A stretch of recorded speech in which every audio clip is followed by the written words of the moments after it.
Hello there, my name's Martin Henley. This is the Effective Marketing YouTube channel. This is episode, I think we're up to number 23 of my Talk Marketing series. If you have been looking at this channel at all, you'll know that I am on a mission to help you to be more successful. I want you to be more successful. And on top of that, what I want to do is pull in anyone I can find who also might have something that will help you to be more successful. And I have another victim for us this week. It's been a while since we've recorded one of these, but we are recording one of these this week, and I'm on a mission to have a series. We are officially into, what do they call it? We are into season 3 of Talk Marketing with number 23. And today the topic is PR. And I have managed to coerce somebody who has been in PR for 25 years, has been running her own PR business for 17 years, is described by one of her recommendations on LinkedIn as a force of nature. And you might want to believe that she's a force of nature because she is also a AWPC World Powerlifting Champion. This is all true. She also has a weird penchant for big rabbits, which we might find out about today. My guest today from Aneela Rose PR is Aneela Rose. Hello, Aneela Rose. Hello, Martin. Hello. How nice How are to you? be invited. I'm really, really well, thank you. Yes. Excellent. Thank you so much for taking the time to do this. I really am excited to have these conversations, and especially with you, because I know that you are a little bit of a, what do you call yourself? What did you call yourself when we were talking last week? We don't need to go into that necessarily. You're a bit of a character, to say the very least. World champion powerlifter. Come on. How did that never come up in conversation? I know. I try not to talk about it too much because people don't believe me. So, The thing is, yeah, I that's barely believe it. I found it because I was just looking, thinking, what am I going to say about Aneela before we start talking? And I'm like, what? Because we did meet, didn't we? Years and years and years ago. I'm sure we met once at least. And you didn't yes. strike me as being very big. Certainly not powerlifter kind of size. No, I've grown since then, Martin. Have you? You've grown up. Okay, that's cool. That's I've really grown cool. up. Yes. Yes. Yeah. No, it's something I do on the side, just to keep me kind of ticking over, as it were, physically and mentally. But it's, believe it or not, it's something I fell into by accident, as you do.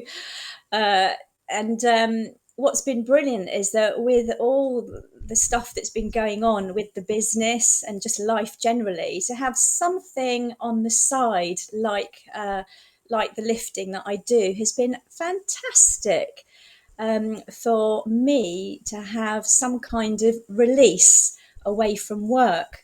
And the lifting, the power lifting, is something that's just kind of developed and grown and kind of stayed with me now, for the last, goodness, I've lost track of time, but I think it's must be about 6 or 7 years now that I've been doing it. And I have noticed that since having that as my kind of release mechanism from the stresses of work, it's actually helped me to be better at my job and actually be more confident, believe it or not, to be physically in a more healthy place as well, but also mentally. So that's why I've continued to do it. And it just so happens that I am freakishly strong, Are which you I really? didn't know. Because being a world champion, that isn't like, I mean, you say you fell into it by accident. What, you were walking past someone who was doing some powerlifting and they dropped their weights and you're like, oh, let me get those for you. Are you Yeah, seriously yeah, freakishly strong? Is that what's going on? Like yeah, world yeah. No, champion? I had no idea. Yes, yeah, believe it or not. Yeah, I got the British records, and then yeah, I got the world championships. Now it's a bit like boxing in that you're competing against a similar size of athlete.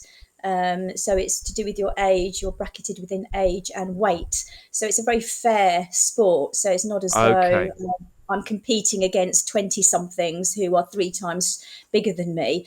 I'm competing against, women that are similar size to me and in an age bracket similar. So it's very fair. But yeah, Okay. it just really quickly, it just happened. Just to answer the question about how I got into it, it was basically I actually, believe it or not, throw the javelin and have done for a number of years. But I was injuring my throwing arm, and because I'm not a spring chicken anymore, and so my javelin coach said to me, Aneela, get down the gym, strengthen your shoulders. You're not a youngster anymore. You're a lady of age. He diplomatically put. So I got down the gym, got myself a personal trainer, and actually he took me to that part of the gym that a lot of people stay away from, or certainly a lot of females do, where the heavy weights are. And he got me to do a squat, which is the one where you put the barbell on your shoulders and you squat down low. And the very first squat I did was 50 kilos, and that was almost my body weight, which is just around 8 stone. And he said to me, oh my Lord, Aneela, you're really strong. Do you realise? And I didn't know. And basically it started from there. That's what happened. I then just got addicted to heavy weights and got better and better and stronger and stronger. And then he said, right, I'm putting you in for a competition because you're really strong and we need to show you off to the world. So that's what happened. Wow. That's incredible. So there might be other people walking around who also don't realise how strong they are. Yeah, completely. And actually, as a result of me talking about it quite a lot, so I do quite a bit of public speaking. I try and inspire others, particularly people from, the Indian subcontinent, so from Pakistani, Indian, Bangladeshi, Sri Lankan backgrounds. To try and give it a go, because there are barriers in the way of females from an Asian background to enter the sport. So if I can open doors, which I already have done by talking about it, then that's just incredible for me. And also youngsters getting into the sport as well. For me, I have just seen so many benefits from doing it, and that's why I've carried on doing it. I have changed as a person from doing this sport. And Wow. physically, my physique has changed completely. I am not a bodybuilder, so it's not weightlifting, it's not bodybuilding. Powerlifting is very, very different. It is literally just 3 disciplines, and basically you pick up as heavy a weight as you possibly can just once.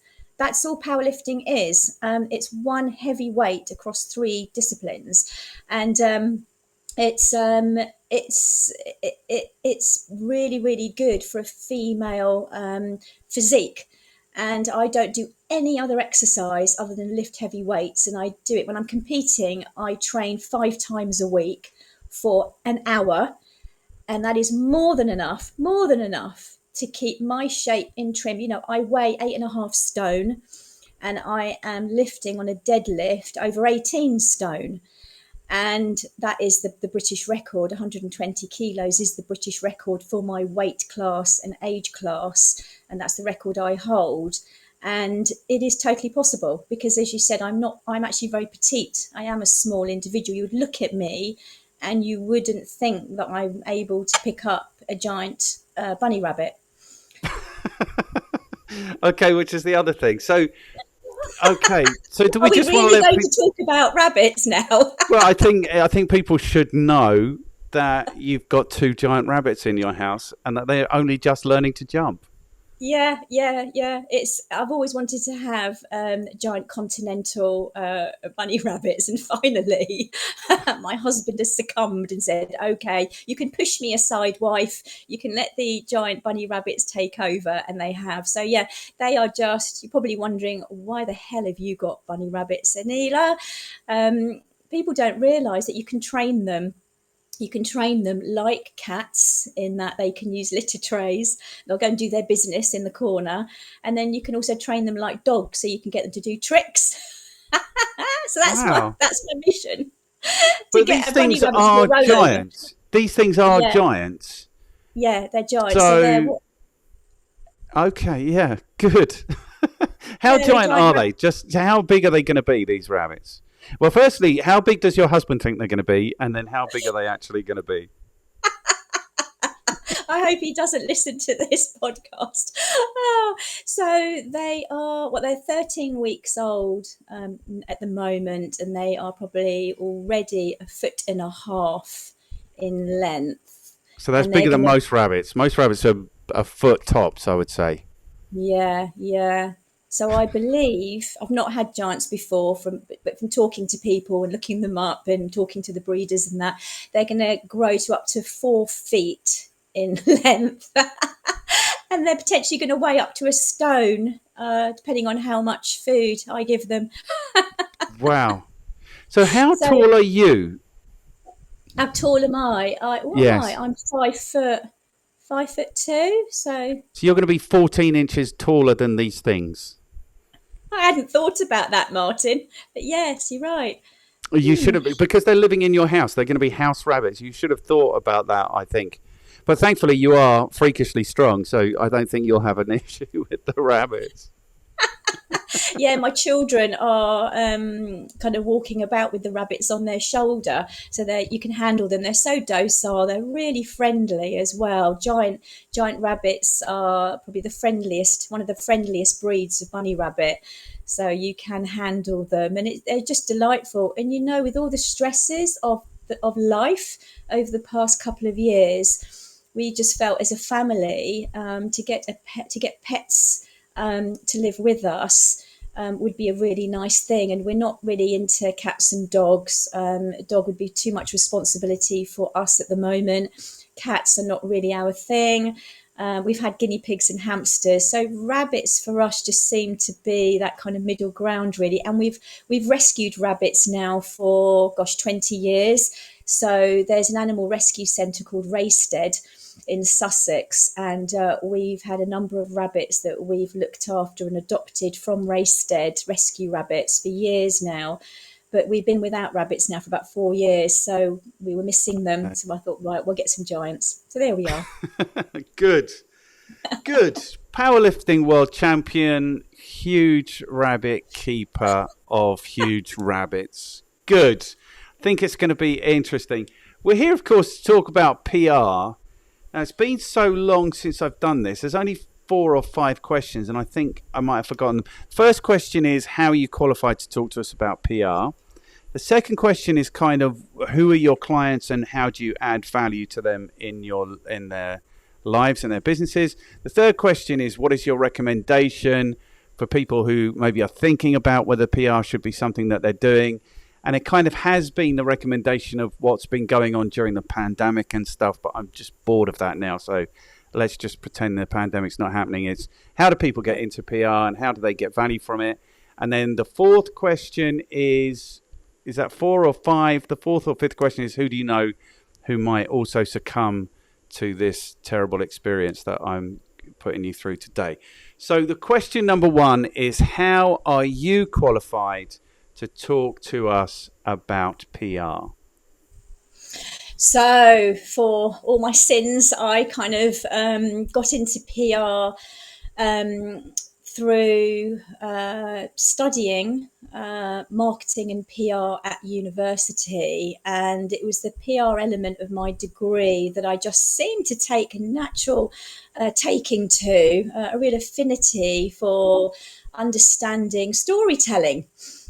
Something that has just come to me naturally, and actually has come into its own since having had children as well, and just actually being able to kind of pull words out from kind of thin air and kind of string them together and then create a story that I think can be interesting. Certainly my children are kind of mesmerized by some of by my imagination, really. So I kind of realized through my degree that words and communicating and influencing people's opinion and thinking and persuading them to what my thoughts are was something that was quite skillful that I could see that through my degree when I was doing my presentation. So when I graduated, I applied for different jobs, and I got my first PR job within aviation. And I'd never worked in PR before. I just kind of touched on it in my degree, but managed to convince the people interviewing me that I was worth hiring. And I got my first PR job with an aviation company, very technical company working in flight simulation primarily. And it was business to business, targeting airlines and pilots and the military.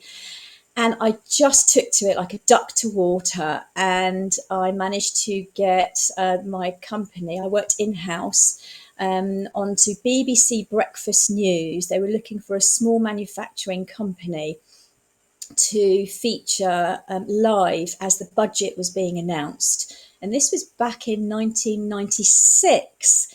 And I had never done PR before. And I managed to get the company live on BBC Breakfast to comment on the budget. And the reaction that I got from the company directors after the event was so positive, that the buzz that the whole company had, the feeling that I got as being the instrumental person behind raising my company's profile nationally on TV, gave me that buzz that has never left me. And I remember it to this day. And that for me was it. So in 1996, I got that company on national TV. I'd never done PR before. That made me realise I was good at what I did, and I could go somewhere with this. And that was really the start. And so I, from then on, just stayed in PR, worked my way up the career ladder, worked for different companies, and then set up my own business in 2004 after working in-house for 8 years and working my way up the career ladder. My final job before I set up on my own was head of marketing and PR for an IT company. And started working for myself in 2004, and 17 years later, I'm still here. Wow.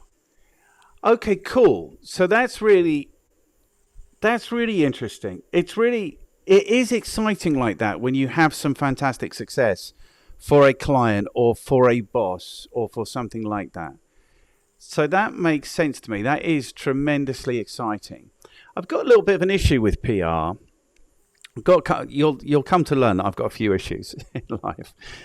Most people do with PR. Right. So yes, the thing is, like, the reason I want to do this, the reason I want to make all of this content available is because it seems to me that people don't like marketing. And for me, PR is a part of marketing. You can tell me if I'm wrong or otherwise, but for me, it kind of is. For me, it is part of it. I think if people understood it better, but more importantly, if they actually made the investment in it, then they would be more successful. I think that's the only way for people to be more successful. And that's why I'm kind of on this mission, to try and make it accessible and knowable and something that people are happy to invest in. When it comes to PR, I don't think people know what PR is at all. And I think there are kind of facets to PR, and like I think of like different people, like Max Clifford, for example. I think he might be in prison now, but he was always described as a PR guy. So it would be really useful to hear from someone who's done this for 25 years, actually what PR is. Yeah, it's you're absolutely right. I think people don't really understand what PR is. Heck, I didn't know what PR was until I kind of started touching on it in my degree. And then when I got my first job in PR, even when I had my first job in PR, I didn't really know what PR was until you start doing it. Like most things in life, you don't really fully appreciate what it entails. So it's something that I continually learn.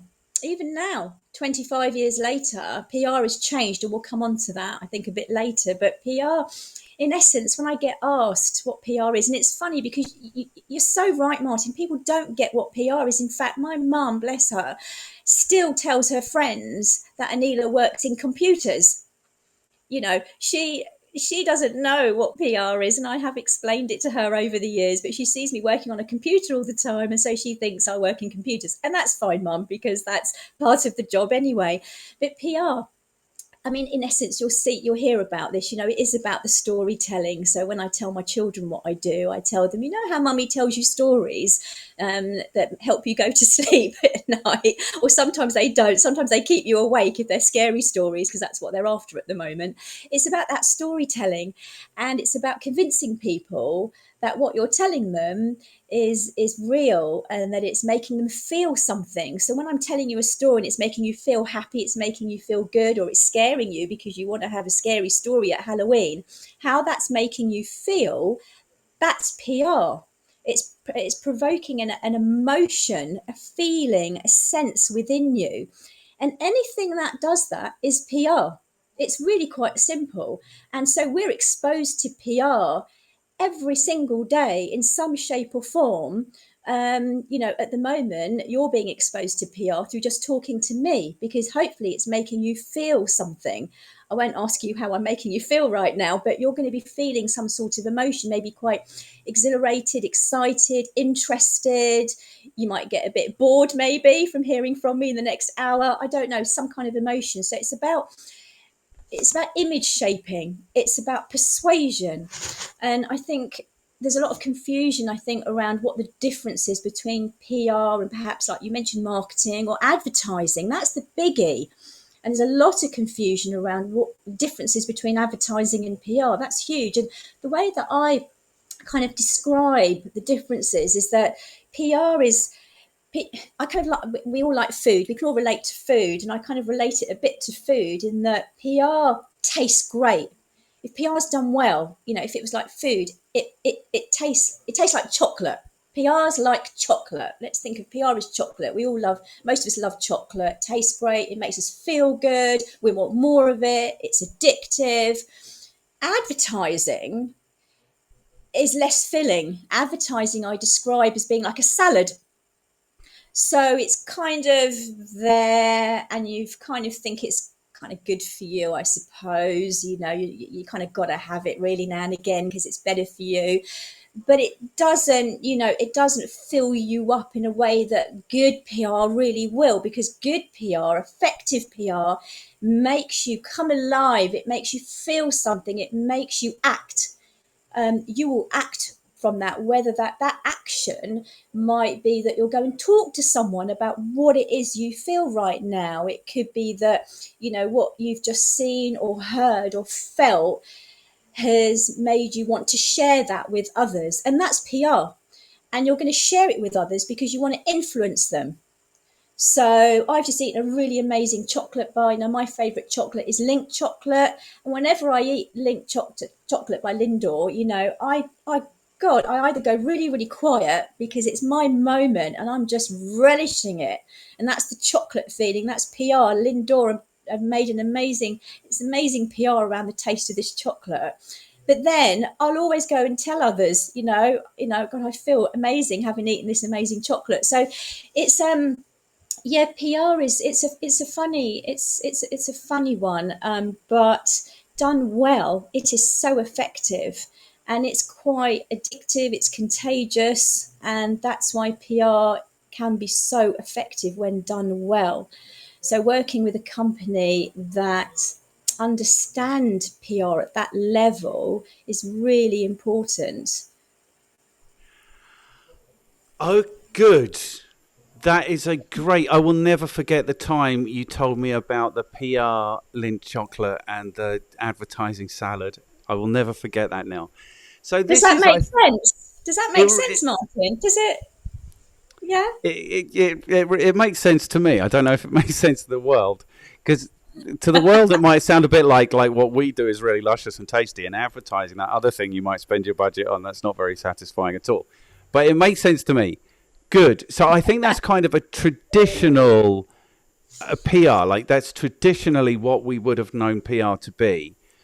So traditionally, I think of PR as being, well, I think there's the two flavors for a start.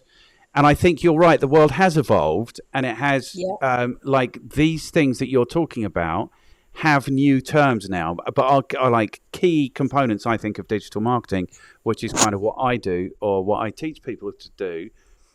So that's good. So the two flavors. So the luscious, tasty flavor, which I think you do, and traditional one. We'll come back to that. But the salady one is the thing that, what's his name? The guy I just mentioned, Max Clifford. Max Clifford. Yeah. So that's what has become known as reputation management. So that was always kind of buddying up to the press, so that you could get the press to write nice things about your client. So that's the salad version of traditional PR. And I always thought of your version of PR as being like also being mates with journalists, having a lot of lunches. But the key skill I always understood was to be able to find a story in the business, to be able to make a business newsworthy, so that then you could go to your mates, the journalists, and actually get it published. So that's kind of my traditional understanding. Yeah, so I can just expand on that, because I didn't really touch on that, did I? I kind of make assumptions that people know, and you're absolutely right. So PR, let's just quickly just talk about actual PR. You're right, it's about finding a story. So PR is finding a story. It's then kind of making sure that once you've got a story, that you're sending it to the right journalists. So looking at who the influencers are, but also knowing who you need to be, who's going to be reading that story, your prospects, your customers, who are they? So you marry up the right story. So our job really is to recognize what is actually a story, who's going to be interested in that story, who do we need to influence, and how are we going to get that story out. So that's where what you're talking about here is the traditional PR and then the modern PR, which is more digital PR. Those kind of go hand in hand now, and that the digital side is what's evolved and changed enormously, and it's where I've had to relearn my trade over the past kind of almost 10 years now, I'd say. But certainly in the last few years, it's evolving at such a fast pace, because there's so many different types of outlets now where you can get your story out. So we have to really, the pace of change in PR has literally, it's just at warp speed now. If you're a Trekkie, you'll know what I mean. It's just literally staying in touch with those different platforms, different avenues to get your story out is quite hard work now for a PR agency. It's taking a lot more time. You need to have the right resources in place now within an agency who are digitally savvy. And that's different to traditional PR. So my team is actually split between traditional and, like literally getting on the phone, talking to journalists and sending out press releases, compared to digital, which is more about the online, the social, the website, the SEO, that side of it, which is the digital side of it. Yes. But the two working hand in hand, if you can nail that, then you have got all your bases covered, really. But finding the right journalists, finding the right influencers, and also doing your research. PR is about research, and we are a very research-led agency. So before we do any outreach, before we reach out to journalists and the media, we do our research. So PR is about kind of working out, doing maybe a market survey, doing surveys, finding out what the appetite is of your audience. What are they reading? Where are they going to get their news? And then if you can marry up and send out your story to the right news outlet, you've nailed it really as a PR agency. And that's really what we do. It can be quite complicated, and there's a lot of work involved, but once you've nailed it, you really can get fantastic PR results off the back of it.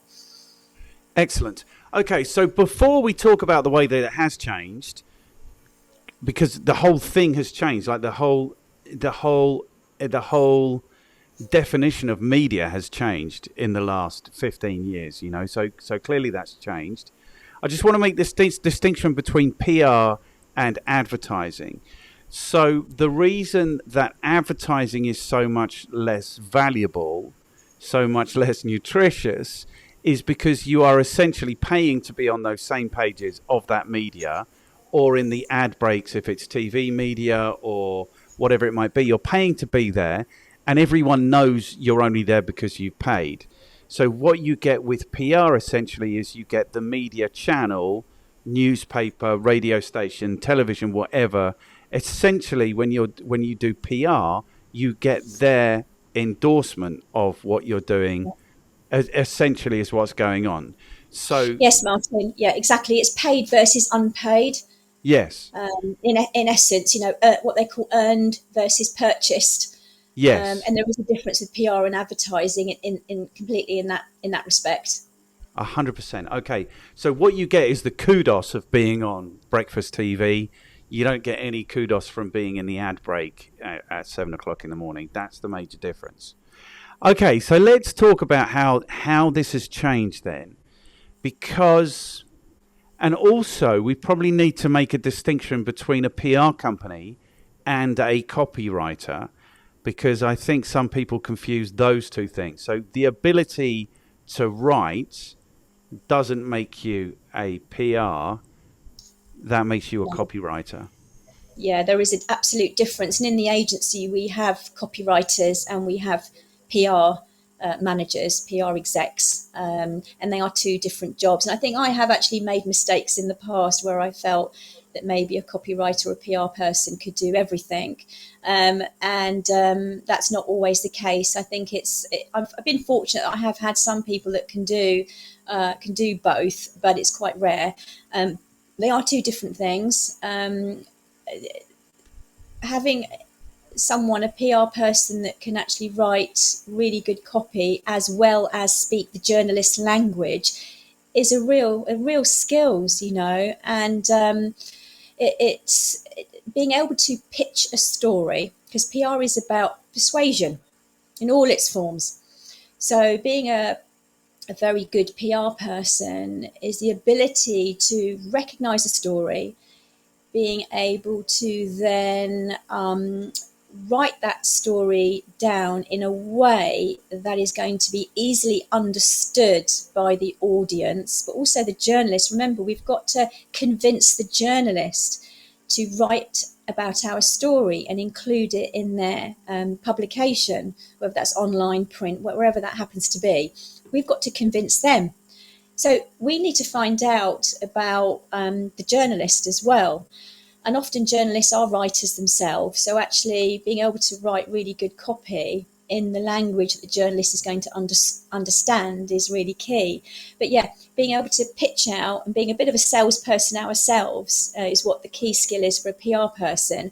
And then a copywriter is about writing really relatable copy. But you have to do your research. It's all about research. Whether you're a copywriter or a PR person, you've got to do your research beforehand. And that's what sets you apart. Okay, good. And so then the other distinction, or the other thing that's probably worth saying, is what you're not talking about is spamming people with press releases in the hope that something might get published, and relying on lazy journalists in not very good media outlets, just turning around your press release and hoping that they'll publish it verbatim. So there's a distinction to be made there. Yeah, absolutely. And again, that comes back to the research again. So less is more, and the kind of work that we do is very targeted. So it's all about the targeting. And you know this, Martin, from the work that you do as well, that the more that you can create a bespoke campaign and bespoke work and really target your journalist, target your ultimate audience that you're looking to convert opinion around is your research. So once you've done that, it's all in the preparation beforehand, then you can really target your story to the right journalist, right publication, and you're going to get the right type of coverage as a result. Because ultimately, PR, for us as an agency, is about getting quality press coverage. So we want to get the press clipping at the end of the day. PR is about getting that coverage in the magazine or outlet or online, whatever hour is in our plan. So yes, you're absolutely right. Okay, good. Are you ready for a challenge? Did I tell you this was going to be challenging? It's not going to be like picking up 25 kilos. That would be easier. Kilos. That would be easier. Okay, so I think that the perception of those people who are involved in marketing is that PR is perhaps, okay, so let's make this really challenging. They might think that it is kind of a vanity thing. They might think that it is a fluffy thing. And they might think that it is an unmeasurable thing. So people might think that PR is a nice to have. Yeah. So from my perspective, I'm a digital marketer. Engaging in PR would be pretty low on my list of priorities, because I know that there's much more I can do for my clients that will give me the immediate, perceivable, reportable benefits that will keep them paying my invoices. That's kind of how I feel. But I'm happy for you to change my mind. Yeah. You know, I don't want to sit on the fence with this. I know that's not what you're after, but my immediate reaction whenever I encounter this question or this barrier is that they're complementary. They work really well together, not in isolation. So I would never say to a client, just implement traditional PR or just implement digital. They've got to work together, and that's when you get the best results. So if a client comes to me and says, look, I don't believe in PR, I just want to spend £40,000 on doing SEO or Google AdWords or whatever, I'll say, okay, but if you add PR, traditional PR into the mix, you're going to boost your visibility even more, because what you're getting is real personalization, which you don't necessarily get from just doing digital. With traditional PR, you can really personalize your brand. So, you know, there are competitors everywhere. And so a lot of companies now, I'd say majority of companies are spending on digital marketing, because everyone talks about digital. You've got to do digital. And traditional PR is not dying out. I don't care what people say. The evidence here and the fact that we have, in the last 2 years, we've had the busiest traditional PR activity going on in our agency than we've ever had in the 17-year history that Rose Media has been going for. We've secured the highest level of press clippings and press coverage in traditional PR outlets than we've ever had. And so it's not dying. The evidence is there. And I'm all about the evidence. I'm an evidence-based PR professional. I don't do PR puff and fluff. That's not me at all. So I know what I'm talking about because I've seen it. You know what? One of our stories that we did for Woburn Safari Park. Yes, it's fluffy animals. They have celebrities at the park. They have children at the park. So you combine animals, children, celebrities. Of course, I've got the first class PR story that's going to hit, you know, the 6 o'clock evening news. So it's got all the elements of great PR. Put that aside, we had a fantastic story regarding their pride of lions. There were baby cubs that were born during lockdown. We issued the story. Of which, you know, the media were very active, as we know, during the last 2 years. We, within a 48-hour period of releasing this story, secured just under 300 pieces of press coverage. We've never secured that level of coverage ever in the 17 years that I've been trading. And it was a record level of press coverage. And so PR, what that did for the safari park was pivot them, position them on this pedestal within the national press, within consumers, businesses, all types of audiences globally. And when they reopened, you couldn't get tickets. They were fully booked out. So it had an immediate sales impact on bookings, on their visibility. It was personal branding. That's what PR did, which online would not have achieved, just online PR alone. They were on broadcast TV, they were in print media. And so we were able to talk to journalists on a one-on-one, and that's what PR is about, one-on-one, talking to influencers, persuading them to feature our client, to raise the visibility of our client's brand, of their name, key messages around what they do, why they do it, and it supported their sales strategy as well. So that's what PR did. PR complemented their social media, because that Safari Park were very active on their social media, which is the digital marketing aspect of PR. And traditional PR really complemented and boosted their sales. So if they hadn't have engaged us and they hadn't have asked us to send out a press release, which is traditional PR, and to talk to journalists, again, traditional PR, we wouldn't have secured that press coverage. They wouldn't then have got their record number of bookings when they reopened after lockdown. So I hope that example kind of explains how traditional PR can work. But yeah, it's absolutely can be very beneficial to companies. Okay, good. So challenge number one overcome. Let's just say that. I think you're 100% right. I also talk to people about, I call it integrated marketing. So they call it the marketing mix. They call it all of these things. But the truth is, for me, marketing essentially is about having all of these supports in your business, all of the different flavors of digital, of PR, of advertising, of knocking on doors, of whatever it is.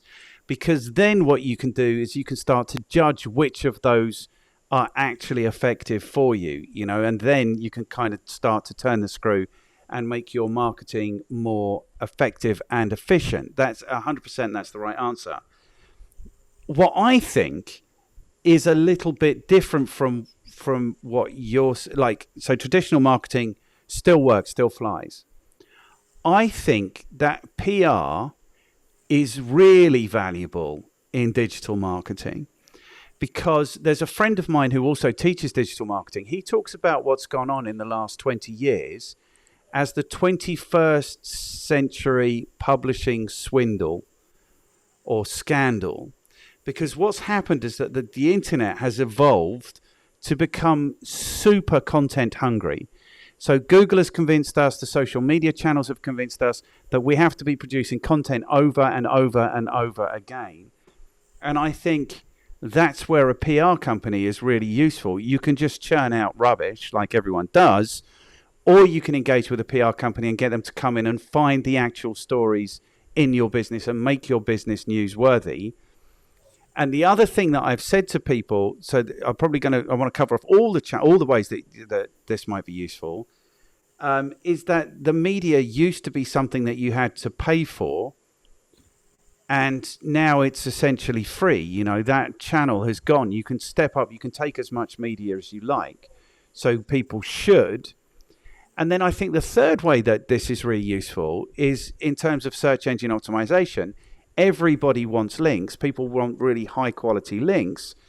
And the best links that we've secured for our customers over the last 20 years are where we've managed to convince a journalist at the BBC online, look, here's a really interesting, funky story. And they'll publish it and it will sit there forever. And Google will go, okay, the BBC are referring to this website. It's got to be good. And you'll see a step change in their rankings. So I think that PR and some of the stuff that you're talking about influencers, you've been influencing people for the last 25 years.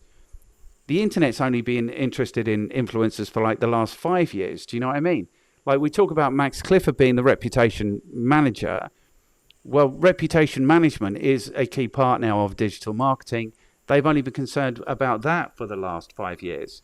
So I think the fact that media's changed, it's still media is what I'm saying. And now, actually more than ever, you know, it was social for a period of time, but that's over. Now it's media. You pay for it. You know, there's no social aspect to this anymore. So I see PR as being really valuable as a component of digital marketing. Yeah, I agree with that as well. Yes, I come from a traditional PR background, but everything that we send out to journalists now has links. You know, our links to our clients' websites, links to content that's that's really valuable, that we think is valuable to the reader, and getting those links back is what we ultimately want to have, so that it is affecting website traffic, visibility, search engines. Yeah, that's all kind of given now, and everything we do is geared towards that. So all of our press releases, we do quite a lot of photo. We target photo desk editors, so we work with a lot of visual content as well, video content. So the URLs on our clients' websites and directing the journalists to those links is really important now, is crucial. And that's what our clients are looking for. They're looking for increased website traffic, So we have to produce content that is really focused on link building, link generation. And that can be quite challenging. That not all journalists will openly, happily include links to the content, even though we include it in press releases. And that's where relationship building is really important. And because as an agency, we actually work in very specific markets. So we reposition the agency, and we work within manufacturing and engineering industries, and more specifically within green energy space. So companies working within sustainability, that's really our bag now. So we are focusing our efforts to journalists that are influential in the kind of net zero space, and making sure that our clients are visible on those particular websites, because there's a lot of very influential green energy spaces now online.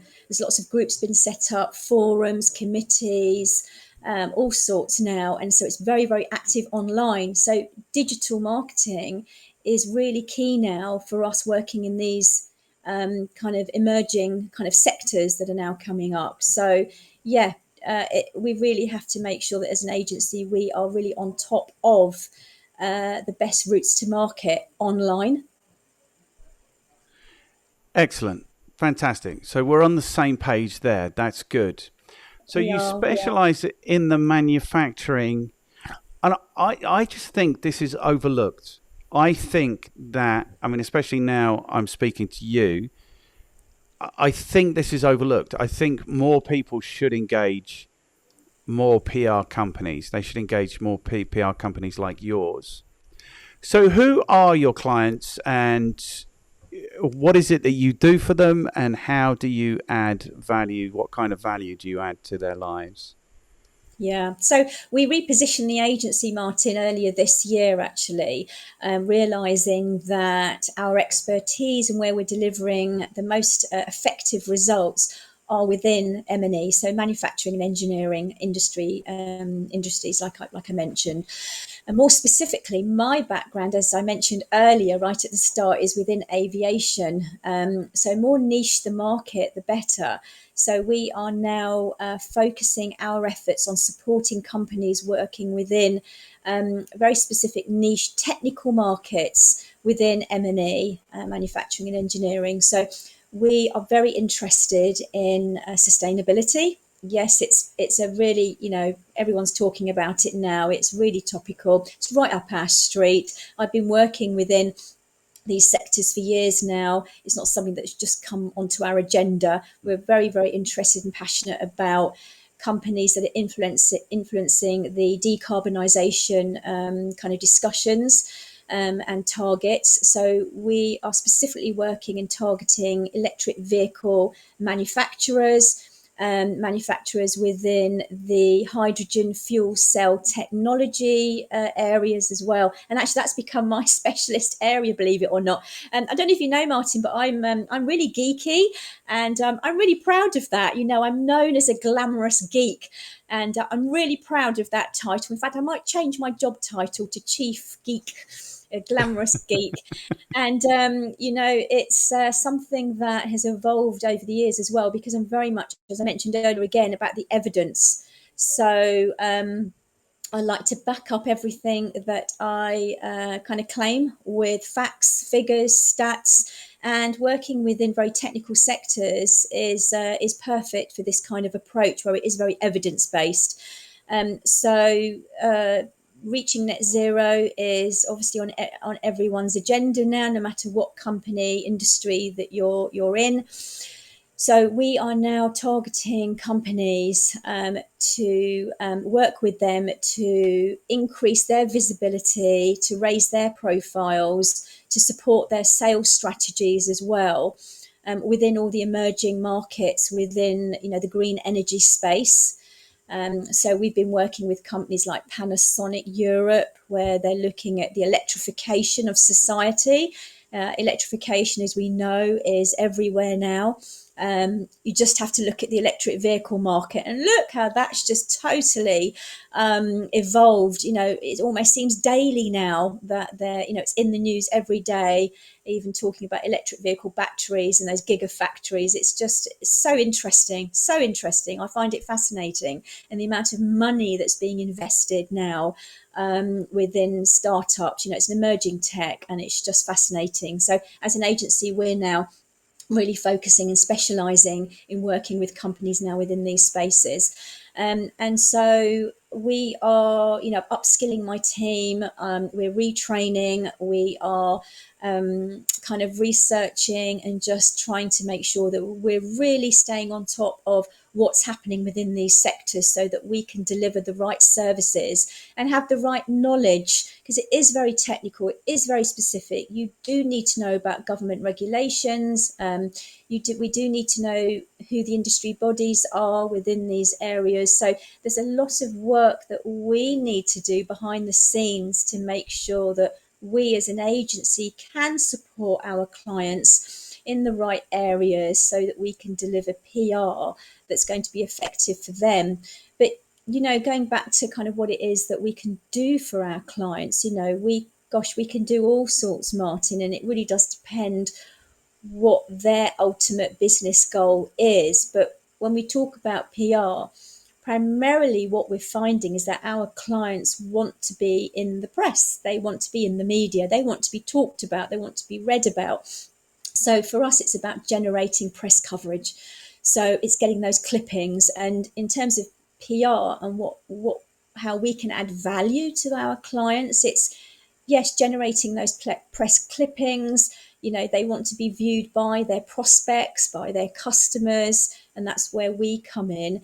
We want to get the media impressions, and media impressions is really, really key here. And the number of impressions is what where our success lies, and our clients are looking for the right impressions in the right areas. So looking at publications that we need to target and how many people are reading that publication is really important. And are they the right people? There's a lot of work that goes behind the scenes in terms of going back to the research and make sure that we're targeting the right publications. We look at content. You touched on content earlier as well, and we do a lot of content analysis. So where we can add value is producing the right content and then analysing that content effectiveness through website traffic. So looking at the amount of traffic that is being driven, is the content driving traffic to the website and the right pages on the website. So we use Google Analytics to monitor website traffic. We look at social media mentions as well. So we look at the conversations being had around our client's brand and what type of conversations. It's really interesting in terms of PR and what's involved. Yes. And so when you talk about publications, are these kind of print publications? Are these online and offline publications? It's mixture. It is a real mixture of online and offline publications. Yeah. And I think that's the beauty of working with agencies that maybe are a bit more traditional, but understand digital as well. And if you can combine two, I think the success that we've had is that we have been a traditional PR agency, like most PR agencies that are long established, that have been around a long time. we have come from a traditional background. So I think that puts us in a very strong position because we understand content. We talk about content. Content is king, content is queen, whatever term you want to use. But we've been generating content from year dot. That's all I've been Yes. doing. It's not a new thing. People think it's a new thing. It's not. When I was studying, in the late 90s, for my degree, I was writing content back then. It's always been around. It's been at the heart of what I've been doing for years now. What the trick here is that you've got to produce the right. It's easy to produce content, but you've got to produce the right content for the right platform. So content that we would produce for a print magazine will be different to producing it for an online publication, because the online will be about putting in the right links, using the right terminology, the right phrases, the right keywords. It might be shorter, more succinct. Having said that, you can get blogs of different lengths. So we produce blogs that are quite short and sweet, but we'll also produce blogs that are 800 to 2,000 words. And it'll be full of amazing content and keywords and subheadings and tags, H1 tags, H2 tags, all sorts of things. So what we write for online will be different for print. And I think that's the beauty of, going back to what I said earlier, and what I have learned is that the traditional and modern, what I call modern and more digital, work hand in hand. And so it actually, as an agency, takes us longer now to write content, because we don't just write one piece of content. So let's say a client of ours is launching a new product, because that would make a great PR story if the product is a bit more unique, unusual, emerging tech, whatever it happens to be, whatever that story is. So in the past, we would have just written one press release, one main headline, maybe a subheading, a few nice images. We'll send it off to 10 publications. There's one press release. It won't have many links in it. It will just maybe have the website link in it, and that's it. Today, now what happens is that we'll have a story, but we'll end up writing potentially 5, 6, 7, 8 different pieces of content off the back of that one story, because we would break up with our media list. For example, let's talk about, for one of my clients, they're a nuts, bolts and screws manufacturer. And we have a media list that's got about 80 different magazines on there. And that media list is broken into manufacturing publications, engineering publications, fastener publications, supply chain publications, management publications, business publications. It's broken down and it's segmented, because each of those publications has a different audience, different readership, and they'll want to have a different angle to that story. So just sending out a general nuts, bolts and screws story about this new product won't necessarily be of interest to the investment press or the manufacturing press, who might want to know more about the industry 4 content. It needs to be aligned. The story needs to be aligned to the specific press. And so content has become quite complicated, I'd say, and more time consuming these days.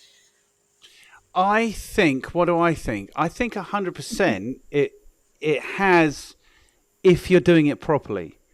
Because the other thing that's going on is that 99.9% of people are just throwing shit at the wall and hoping that something will stick. Yeah. So, yeah. And I don't think that makes your job easier necessarily, because you've got to kind of navigate that, but it will make your content stand out. And I think Exactly. the other thing that you're saying that's right, is 100% right, is, so for example, when I teach, there will be, let's say it's going really well, there might be 50 people there, and 5 of them will be traditional marketers who are petrified of digital marketing.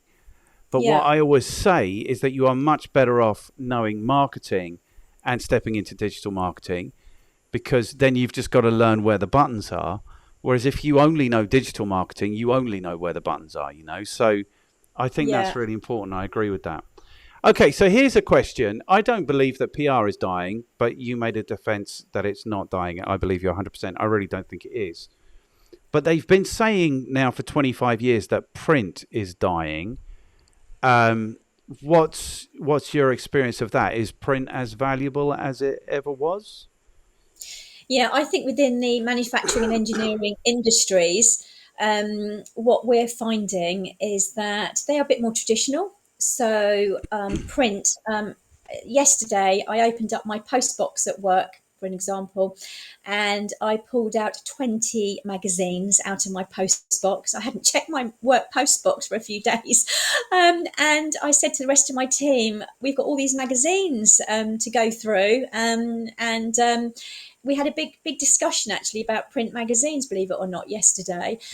And it's not dying, and our clients are still pulling out magazines. They'll flag them up to us because they've landed on their desk, and they still value them. And that's the feedback we're getting from our clients. And I think if I wasn't hearing that from my clients, I would be leaning towards thinking maybe print isn't that important. But I think within certain sectors, and it is sector relevant, it is still important. And I think certain industries are a little bit more traditional, where you've got people that still do value magazines, reading a physical publication rather than online. And I think with a physical publication, that there are certain magazines that have fallen by the wayside, that have now closed up, and they've gone completely online, and that's fine. But print publications do still have a place within certain sectors, and they are still valued by our clients, is our experience. I mean, look at when you go into shops, and have a look at the magazines, go into supermarkets, the shelves are still stacked with print magazines. That hasn't lessened, that hasn't reduced down in size. That's still there, and that's the evidence that's still around to showcase that. So my view is that there's still a place for business to business, because that's where we work. We work in the business to business space mainly, is still alive and kicking, and that's why we still value that. But I'm not dissing online at all. And in fact, what we do, Martin, actually, which is really interesting here now, is that when we work with clients, we say to them, let's work on digital, so online publications, and traditional. Traditional lead time is around 3 months. So it will take us around 3 months to secure coverage within a print magazine, because it takes time to get our client's name in a print magazine. Online is pretty much instant. So what we do, and it works beautifully, is that by doing both, so writing that press release and then writing a couple of few versions of that press release for an online marketplace as well, we'll issue it out to a magazine that's got a print version and an online version. It will go online onto their website and on their social channels almost within days, if it's the right story. And then it will appear in print a couple of months, 2 to 3 months later. So we've got two bites of the cherry, and it works brilliantly. And that's how we've succeeded as an agency, by marrying up online and print and getting our story out multiple times. Does that make sense? Yeah, it really does. And I'm not surprised to hear you say that. And I'm not surprised, like you say, the shops are still full of magazines. I can't remember the last time I bought a magazine or a newspaper, or even looked at a magazine or a newspaper. I think I might have looked at, I'm into surf photography, so I might have looked at a surf magazine maybe about 18 months ago. Yeah. But they have their place. And I think kind of the theme for me a little bit is about this integrated marketing kind of idea, which is it all goes hand in glove. The issue, the danger might be that you get pulled to the digital because it's pretty alluring. Do you know what I mean? It's like, not only can we get you the coverage, but also we can register the clicks and we can report on all of those things. But I think it's clearly a huge part of the market, a huge fraction of the market is online, but it's not the entire market yet. And I think the danger is that businesses will miss out on business that isn't necessarily online, or will miss out on touch points that aren't online, or, Yes, exactly. so yeah. You're right. That word, I love that word touch point that you've just used. And that's exactly it, Martin. It's those touch points. And again, it goes back to the research that we do right at the beginning.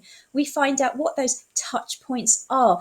who are the audiences? So who does the client want to reach? Once we've worked that out and we go down to the specifics of job titles of people. So what job title do they hold? What department are they in? What's their job? What do they do? How influential are they? And what media spaces are they influenced by? So, for example, in manufacturing and engineering, we target quite a few facilities managers, project managers, consultants, and they are using kind of LinkedIn as one of their media sources. They're staying in touch with the news via member organisations and receiving newsletters from industry bodies.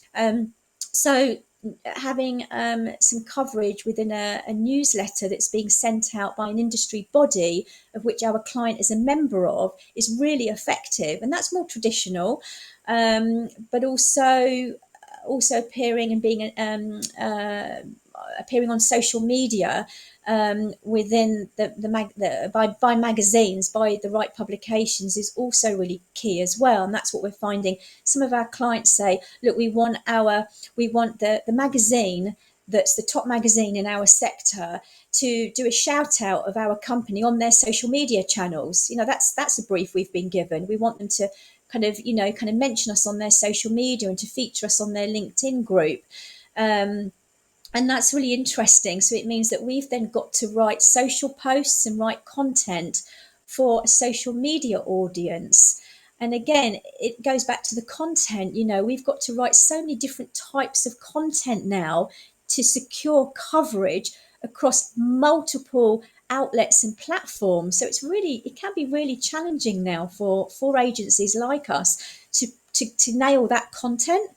Yes. And so having really good in-house content writers, and you talked about, copywriters and PR people, that's when, if an agency has a really great cracking copywriters that can write copy for particular audiences, and then you've got PR people that can then pitch out that copy correctly and really persuasively to the journalist, then you're going to get coverage across so many different outlets that hit the mark. Yes. Because it's been really targeted and written in the right way. And that's it.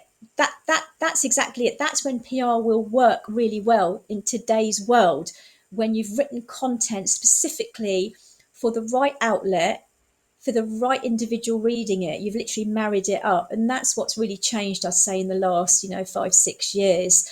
And that's why I've got all these grey hairs, Martin, because to keep up to date and to be on the pulse of it, well, it's changing all the time. Oh my goodness, it's exhausting now. Okay, good. So that brings us then to the question. So let's imagine somebody actually watches this and then they have feelings and they're like, yeah, I am feeling exhilarated and excited and I should have PR in my business and in my life. Yeah. Here's the thing that occurs to me is that I think agency, like the idea of agency, is really important in marketing. It's important that somebody comes from outside of your business and looks at your business more from a customer's perspective if they can. But I think it's even more important in PR. Like the amount of businesses can't look at what they're doing and see it as being newsworthy. They can't build up the relationships with all of the journalists, the platforms, the blah, blah, blah, blah. That's what occurs to me. What are your recommendations? I'm excited and exhilarated now about the idea of PR. What would I do? How would I go about realizing PR for my business? Hire us. I think that almost. So how would you bring it to life? How would you make it work for you? You think you want some PR, but you're not quite sure. That's the question here, isn't it? How to bring it to life? How to make it happen? Yeah. Yeah, I think beyond that, I want some. I'm going to invest in PR. I think you're right. I think you have to employ an agency to do this. I think it's a bit like. There's that stupid adage, isn't there, where, have you heard this one, where the guy, maybe it's right, where they're at a cocktail party or something and the guy likes the girl. And so what's the difference between advertising? Maybe it is what's the difference between advertising and PR. It should be. what's the difference between advertising and PR? So I can't even remember what it is, but it's something like, if I go and tell this girl I've got a lot of money, that's advertising. If I get my mate to go and tell her that I've got a lot of money, that's PR or something. It's something like that. That's it. That's But exactly it's almost like, but that's your job also. So you're going to the journalist and saying, hey, this business is really great and they've got some really cool things going on. Whereas if I'm a business and I go to them, of course I'm going to say that about myself, you know? Yeah. So it feels to me almost like it has to be an agency. Yeah, there's arguments for and against this. I can see both because I've done both. I've worked in-house. I've been an in-house PR person promoting the company I work for, and I've also obviously got my agency. So I've done both, so I can see both sides of it. And I was great at all of it. So let's think about this. Okay, it's a good question, a very good question. So with an agency, so personally, I always play devil's advocate. That's my job, and that's why my clients now work directly with myself. And a lot of our clients now, the average length of time clients have worked with me and my agency is around 10 years now. So it is long. So they stay with us. And the reason why they stay with us is because we question them. So we don't, like you said, it's probably a bit easier to kind of bring an agency in to blow the client's trumpet in a way. To blow your own trumpet is quite hard. Martin, you and I know this. To market yourself, I actually find it quite hard to promote my own agency and to promote myself. I actually get my team, other people, to promote me and promote the agency. It's much easier when you're a little bit removed from it. So to have an agency come in and promote you is going to be more effective because we will look at it in a different way. So we will, we are trained, it's our job to look at your brand, to look at your stories, your potential stories, and to work out what's really going to be newsworthy. At the end of the day, that's what PR is. It's news, isn't it? It's about a story that's going to be of interest to other people. Yes. And what you think is interesting might not actually be. And we come across this quite a lot as well. We'll be contacted by companies who will say, I want to be on the front page of the Times newspaper because we've just won an award. And you think, okay, right, that ain't going to happen. Can I just interject? Yeah. 100% of the time that a business owner thinks they've got something that's really interesting going on in their business, it's not very interesting. That's my experience. I've only worked with like 1,000 businesses, so it's not a huge sample. But every time somebody the thing is that businesses are so ego-driven. They just are. So individuals, business owners, managing directors, managers, it's always so ego-driven.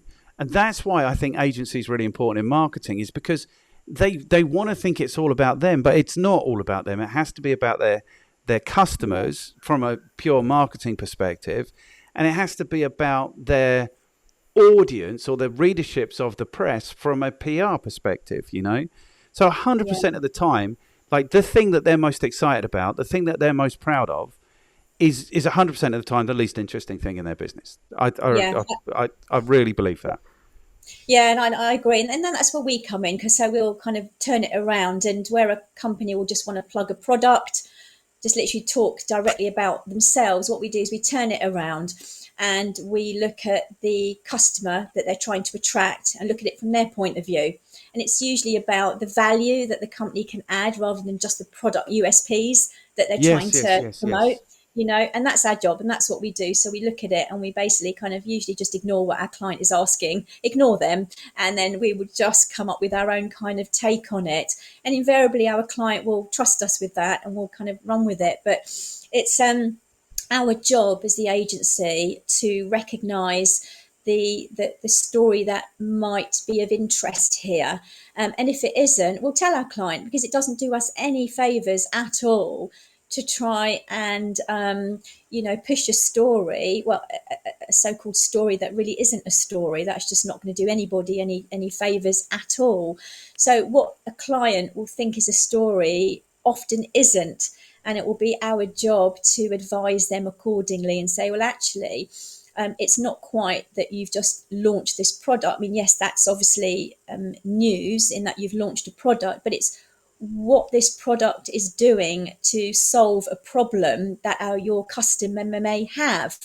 And that's what we need to look at. What is the solution that you've got? How is it solving a problem? How can it add value? How can it change your client's life? And let's promote that rather than just the actual nuts and bolts of just this product.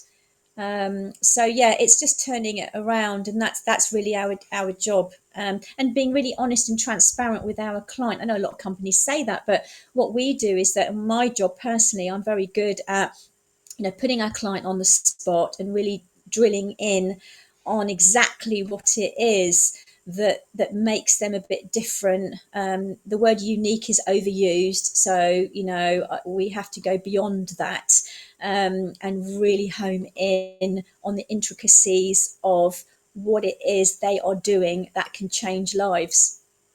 Wow. It's that Okay, dramatic. cool. It has to be, because there's too many companies now, especially in the spaces that we're working in, Martin, that there's a lot of competitors around. There's a lot of other agencies working for companies that are also pushing out the same press releases that we're going to be pushing out. So how are we when we work with companies, we are thinking about that. How is our press release going to grab the attention of that journalist within 10 seconds? What's going to Yes. make them open up that email or read that email or listen to us on the phone, not put the phone down on us within 10 seconds? We've only got 10 seconds. Literally, that's all we have now. Maybe slightly different with some trade journalists, because they will have a bit more time with us because we've built up relationships with them. So they will take our call. They will read our email now, because that's the heart of my agency, is all about relationships. We're not about volume, we're about quality. So when we've done our research, we talk to the journalist. Our aim is to become the go-to. So what we want is that the journalist will actually phone us and say, Aneela, Rose Media, what have you got? What news have you got? And that's what's happening now. I've been doing this a long time. I know the game, because it is a game. We play a game. It's a game with the Yes. journalists. We know how to play it. We know what we need to do. We know how to attract their attention. And what's happening now is that they're calling us and they're phoning us and they're saying, right, Aneela, what's happening with your clients? What are they doing? What are they up to? What are they launching? And you've nailed it as an agency when you're reacting to media requests. You're not having to go out to them. They're coming to us. And that's what's happening now, which is brilliant. Doing Good. something right. You must be, yeah. So if they really do want to do it themselves, then what they need to do is they need to immerse themselves and really understand the relevant media, whatever that might be. They Yeah. need to be able to build relationships with the content producers, journalists, producers, whoever it is in that media. And then Yeah. they need to be able to find ways of presenting their business in a newsworthy way. The better alternative is to pick up the phone and speak to Aneela Rose PR. I'm with you 100%. Feels like we got to the end. Yeah. Yes, I think so, maybe. I We've don't know. done a lot. I think we might have Yeah. done an hour and a half.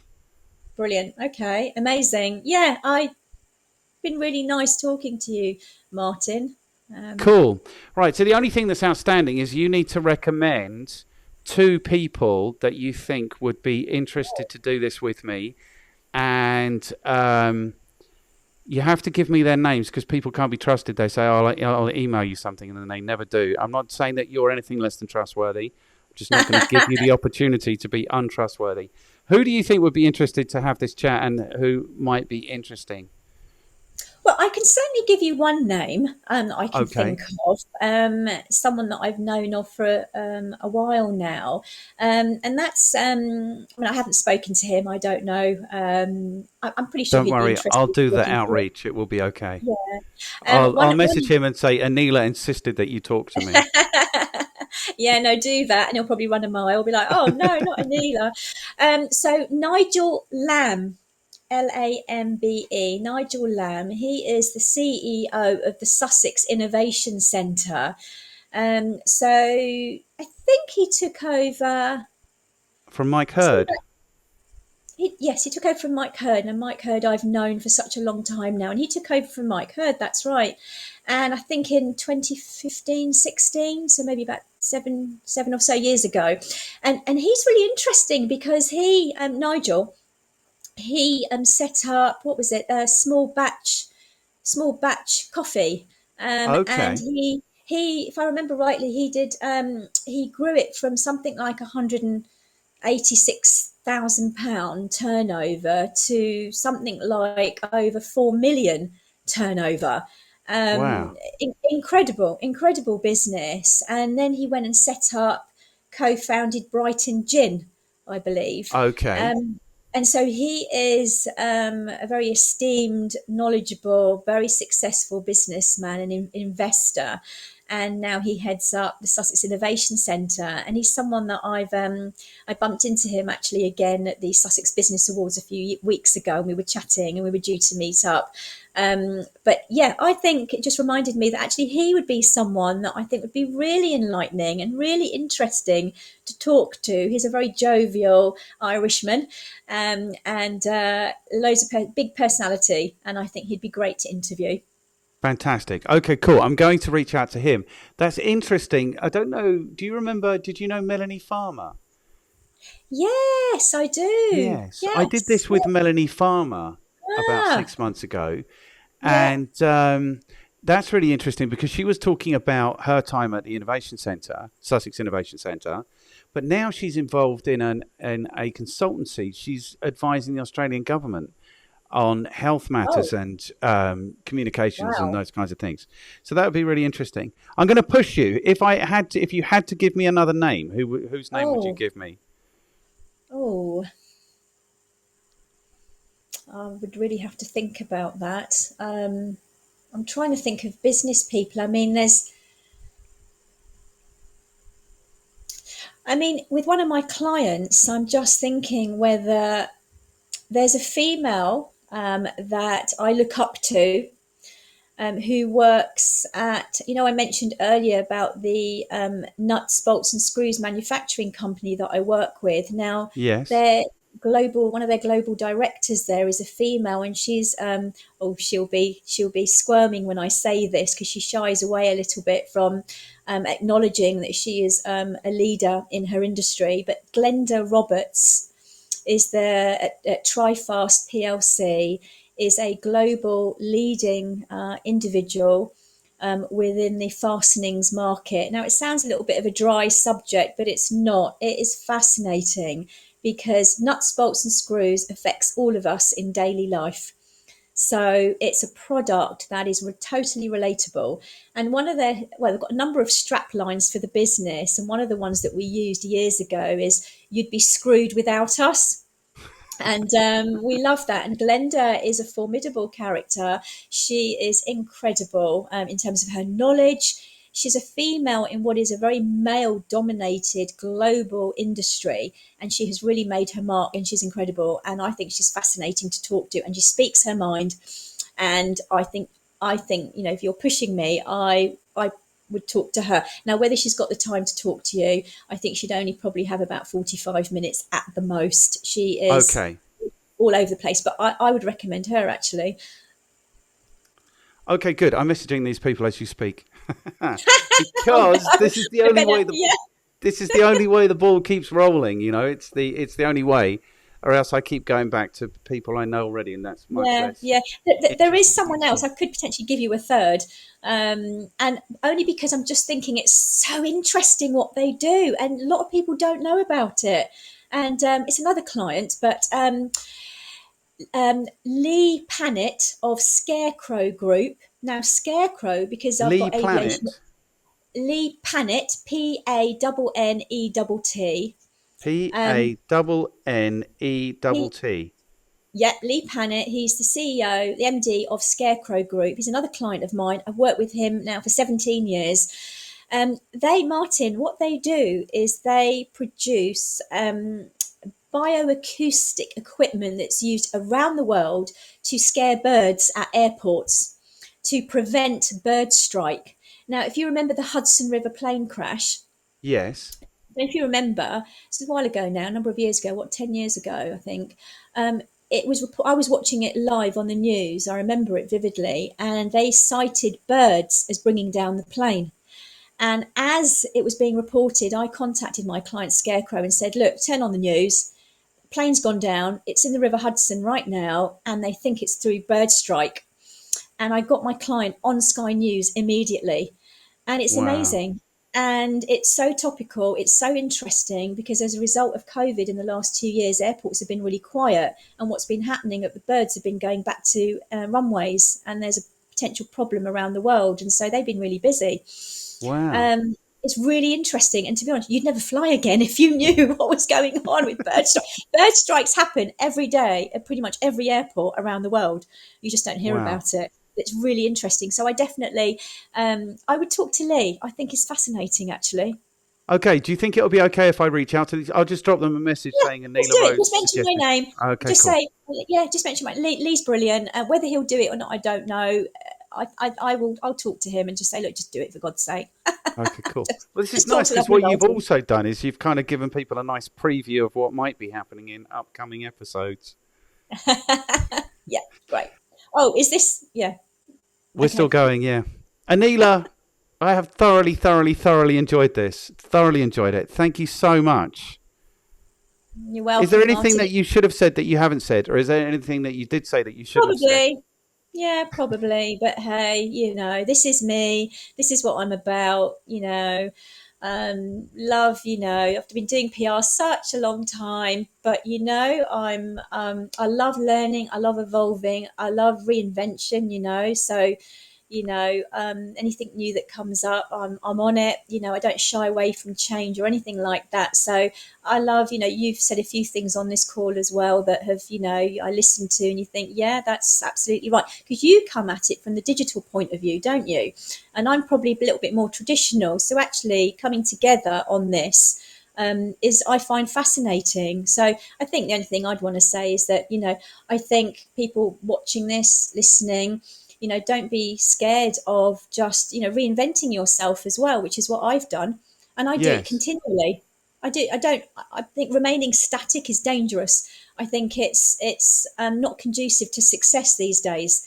To be successful, you've got to be open to listening to other people who are experts. And that's pretty much what I do now. I love talking to other people that have been there, that have done it, who've made mistakes, that have failed. And actually you come back stronger from it. And a lot of us know that success comes from failure. So yeah, I think, yeah, I've really enjoyed talking to you, and thank you for giving me the opportunity to voice my opinion and my thoughts here. It's only a pleasure. And I think we've said plenty that should be useful to people if they are interested in being successful. I think the sooner people get on this PR thing, the sooner they will be successful. That's what I think. Thank you, Martin. Only a pleasure. Thank you so much, Aneela. And I will speak to you soon, I'm sure.